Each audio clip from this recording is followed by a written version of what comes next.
Halo semuanya, selamat datang di Psikiatri, podcast kritis isu terkini. Bersama saya, Reza Daulah sebagai host pada podcast kali ini. Pada kali ini, kita akan membahas isu yang sedang hangat diperbincangkan, yaitu tantangan dalam mengatasi kurangnya tenaga kesehatan di Indonesia. Di mana peran kita?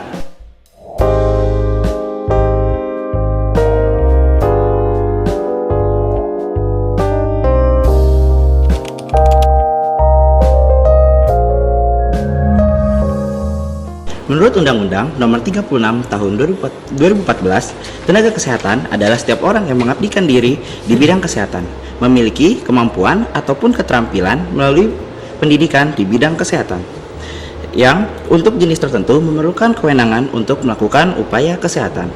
Pada podcast kali ini, saya tidak sendiri, saya ditemani oleh pembicara yang handal, yaitu Dr. Rudy Pauw, Magister Administrasi Rumah Sakit, Magister Manajemen. Kepada Dr. Rudy Pauw, selamat sore dokter. Selamat sore. Apa kabar? Alhamdulillah kabar baik Mas Reza. Baik, tanpa berlama-lama kita langsung saja ke pertanyaan pertama ya dok. Baik. Oke, pertama-tama kita perlu tahu terlebih dahulu dok, apa saja sih profesi yang termasuk dalam tenaga kesehatan? Baik. Jadi kalau kita mengacu kepada Undang-Undang Kesehatan nomor 36 tahun 2014 ya. Iya. Itu tenaga kesehatan itu bukan hanya dokter ya. Iya. Termasuk di dalamnya itu ada perawat, ada bidan, ada tenaga kesehatan masyarakat, tenaga kesehatan lingkungan, dan masih banyak lagi.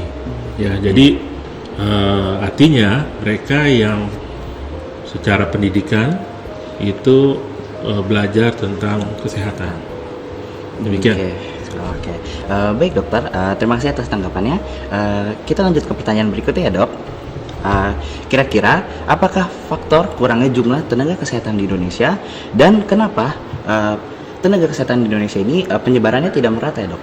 Baik, pertanyaan yang bagus. Jadi faktor penyebab kurangnya tenaga kesehatan itu memang kalau kami di kedokteran itu memang karena kita dibatasi ya dari masuknya mereka sampai lulus itu memang kuotanya sangat terbatas, dan termasuk tenaga kesehatan yang lain juga demikian.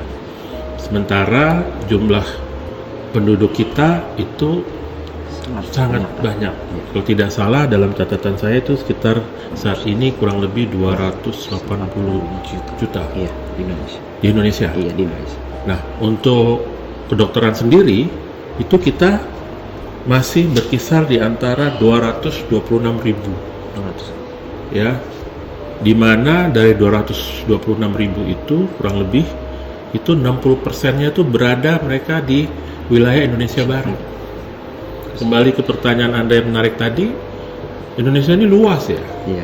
Bukan hanya di Indonesia Barat, tapi mulai dari Indonesia Tengah sampai Indonesia Timur. Nah, kembali ke kendala, tadi kuotanya sedikit, mungkin juga belajarnya cukup lama. Ya, cukup lama, sehingga mungkin juga ada lagi biayanya juga cukup besar. Jadi nggak semua orang memiliki kesempatan yang sama. Sementara kebutuhan angka tenaga kesehatan atau dokter itu sangat dibutuhkan. Ya, dengan rasio yang diinginkan oleh pemerintah saat ini, satu dokter itu untuk 1.000 penduduk Indonesia. Jadi Anda bayangkan kalau 280 juta dibagi 1.000 itu kira-kira kita membutuhkan kurang lebih 281 ribu dokter. Jadi ada defisit tuh Mas Reza. That's why kenapa kita jadi hanya kekurangan. Oke. Baik dokter, kira-kira dari faktor-faktor tadi ini apakah ada dampak dari kurangnya tenaga kesehatan di Indonesia tersebut sendiri dok? Ya, tentunya pasti ini akan memiliki dampak ya. Karena tenaga kesehatan ini dibutuhkan untuk memberikan pelayanan kesehatan bukan hanya di kota-kota besar atau Indonesia bagian barat, tapi juga harus sampai kepada Indonesia bagian timur. Nah, ketidakadilan atau ketidakratanya pembagian tenaga kesehatan ini, itulah yang membuat pelayanan kesehatan kita ini jadi terlihat agak timpang, khususnya bagi Indonesia bagian timur. Iya. Gitu, Mas Reza. Oke, baik, kita lanjut ke pertanyaan berikutnya ya, Dok. Ya. Oke, menurut dokter sendiri, tantangan apa yang akan dijumpai dalam upaya mengatasi kurangnya tenaga kesehatan di Indonesia, Dok? Baik, tantangannya tentu kalau dari sisi geografinya, ya kita memang butuh dokter dalam jumlah yang banyak. Ya, kembali ke statement saya yang awal tadi, memang jumlah tenaga kesehatan kita itu sedikit, sementara luas geografi kita cukup Sangat besar. luas.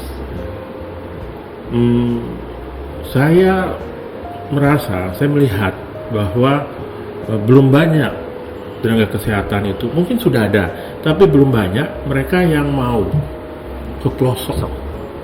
Indonesia ini itu ada yang namanya daerah terpencil perbatasan kepulauan. Mas Reza tahu nggak itu di mana? Mungkin yang saya tahu ada di daerah Kalimantan sana yang berbatasan langsung dengan Malaysia. Banyak masyarakat yang saya tahu di berita-berita yang berbatasan langsung dengan Malaysia, dia lebih mudah mengakses ke Malaysia daripada ke Indonesia itu sendiri. Betul, itu salah satu contoh. Jadi Malaysia di bagian utara itu, ya, atau bagian pedalaman bahkan, itu akses menuju tempat fasilitas pelayanan kesehatannya tuh jauh dan susah. Ya, bagaimana kita bisa melayani mereka yang jauh itu? Ya, di Sumatera ada, seperti mungkin Mas Reza tahu, Kepulauan Riau, Pulau Natuna, itu di tengah laut, Pulauan Nias. Ya, lalu kalau di Indonesia Timur, mungkin di bagian pegunungan Jayawijaya, misalkan daerah Bovendigul sana, atau di daerah Maluku, atau di NTT, di daerah Rote, atau di Sulawesi, di Sangihe Talaut, itu butuh berjam-jam untuk mencapai situ. Dan tenaga kesehatan kita begitu lulus, orientasinya nggak ke situ. Hanya terpusat di satu titik, dan sehingga jadi tidak merata. Itu yang terkesan sampai hari ini. Baik dokter, selanjutnya apa ada upaya yang telah dilakukan pemerintah dalam mengatasi kurangnya tenaga kesehatan di Indonesia, seperti berkolaborasi dengan mungkin beberapa pihak swasta ataupun masyarakat yang seperti tadi dokter bilang di daerah-daerah terpencil yang kurang akan jangkauan tenaga kesehatan di Indonesia? Baik, ini pertanyaan bagus sekali. Jadi memang beberapa waktu yang lalu Presiden Jokowi pernah menyebutkan bahwa rasio khususnya dokter atau tenaga kesehatan kita itu rendah. Ya, saya menggarisbawahi dokter saja ya.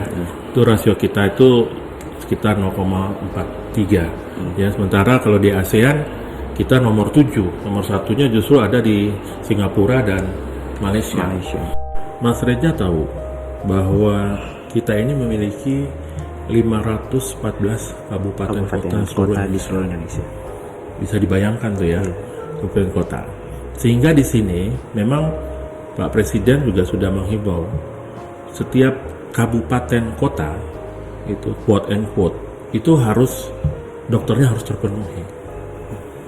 Ya, jadi mau nggak mau mereka harus bikin kayak semacam kalau dulu kita sebut apa namanya ya,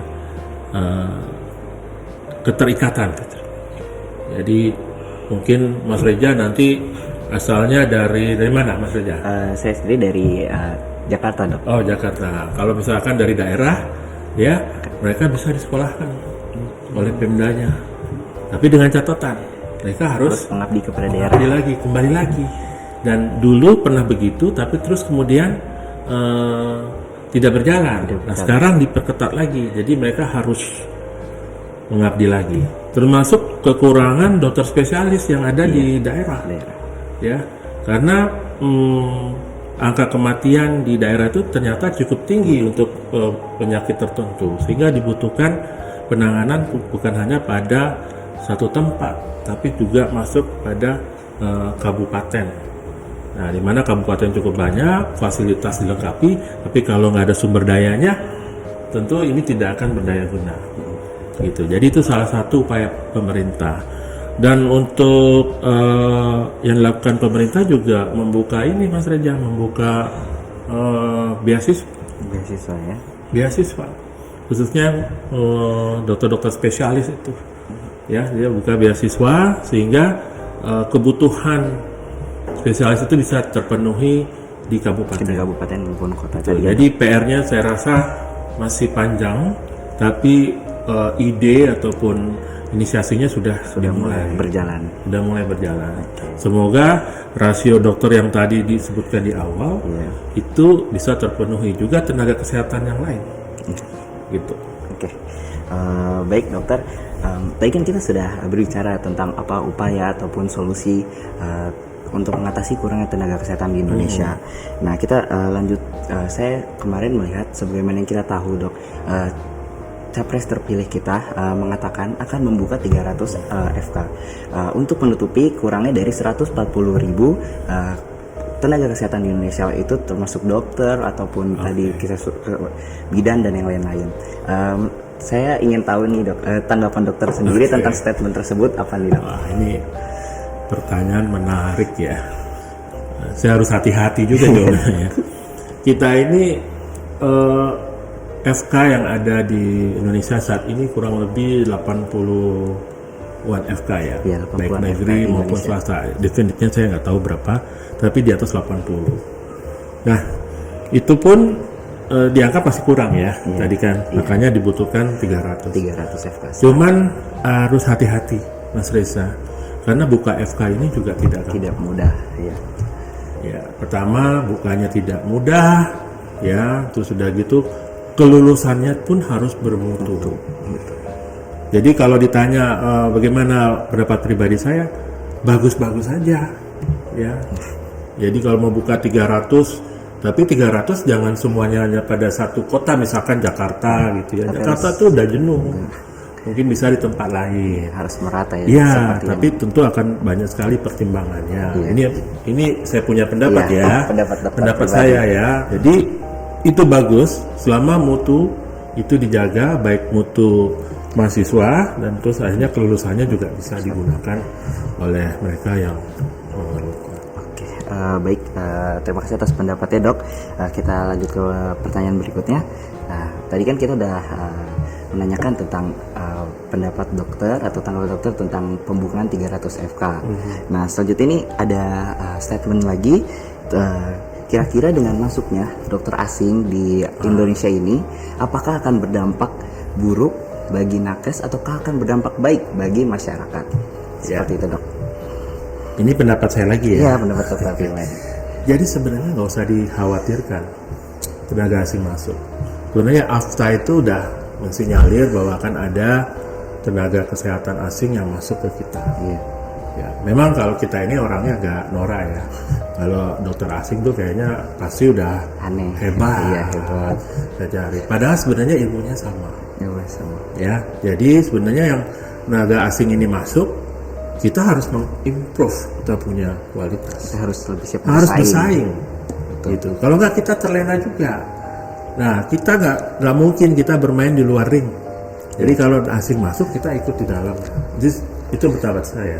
Jadi bagaimana kita bisa bersaing dengan mereka? Itu sebenarnya solusinya. Karena masuknya tenaga asing itu nggak bisa dihindari, Mas Reja. Kita pun, dokter kita bisa juga masuk ke luar negeri. Di sana. Betul. Sekolah di sana. Ya, jadi kalau mereka masuk, saya pikir positifnya kita akan jauh lebih semangat.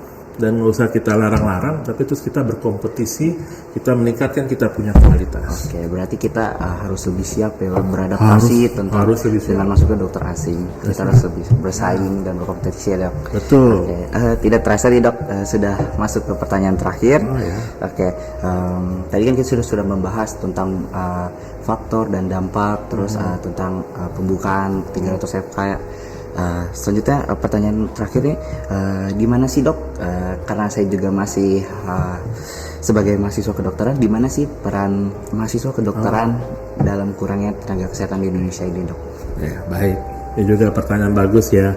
Artinya mahasiswa juga ingin ya terlibat kan. Ya, walaupun belum lulus, belum menjadi dokter, tapi mahasiswa harus tahu, kalian harus tahu bahwa kalian tuh kayak ujung pena ya, mensosialisasikan program-programnya pemerintah. Terus kemudian sekarang ini pemerintah sadar betul bahwa dengan fasilitas pelayanan kesehatan yang ada, kita tetap kekurangan, Mas Reza. Iya. Sehingga ada program terkait dengan pemberdayaan masyarakat. Jadi kalau di puskesmas, kebetulan saya dari public health, kita mengenal apa yang disebut dengan upaya kesehatan berbasis masyarakat, seperti posyandu. Itu yang menjalankan itu masyarakat. Jadi masyarakat dibina, ya, bagian mereka paham betul permasalahan kesehatan yang ada di lingkungan mereka sendiri. Ya, disitulah peran mahasiswa. Sekarang koas-koas yang ada di puskesmas itulah yang mereka lakukan saat ini. Mereka belajar bagaimana mereka encourage, meyakinkan masyarakat bahwa ini perlu ada posyandu balita, ada pos pembinaan terpadu lansia, ada pos pembinaan terpadu penyakit tidak menular, ya, pos kesehatan pesantren bahkan. Iya. Itu adalah UKBM yang sebenarnya mahasiswa bisa terlibat di iya, dalam organisasi kah, atau nanti pas lagi koas mereka belajar tuh bagaimana menginikan masyarakat. Karena memang tangan kita terbatas. Betul. Kan tadi kita udah bahas di depan bahwa dokter kita sedikit, sehingga kita butuh masyarakat paham akan kesehatannya, sehingga datanglah ke fasilitas pelayanan kesehatan apabila mereka memang sudah membutuhkan. Iya, terasa dok, pertanyaan tadi merupakan pertanyaan terakhir pada podcast hari ini. Mungkin dokter, apakah ada sepatah atau dua patah kata untuk closing statement pada podcast hari ini, dok? Oke, baik.